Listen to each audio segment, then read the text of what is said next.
sometimes when I share that with the clients, right, so the idea of saving $24,000 in an emergency reserve fund feels really daunting.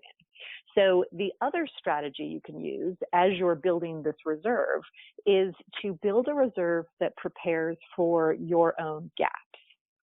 This shows you the green cash flow line, right, that we've gotten to know so well with all of its roller coasters.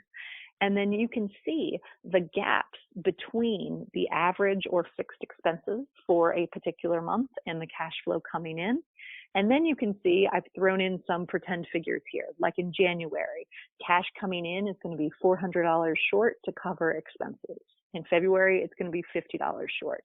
So if I am looking at this and it is December and I'm going into January and February knowing I'm going to be $450 short of paying my average or fixed expenses for the first 2 months, my reserve needs to be $450 going into January and February, right?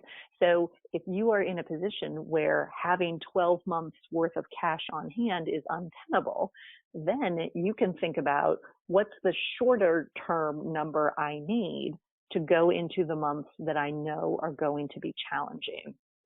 And what you'll find over time is that focusing on these smaller goals can move you toward a place where before you know it, you've accumulated 1, 3, 6 months worth of expenses, right?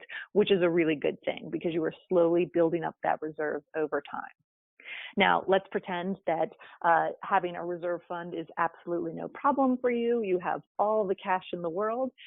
You might want to use this to identify how much cash to keep in a very highly accessible liquid account that you can get to whenever you need it versus how much cash you might want to invest slightly more aggressively.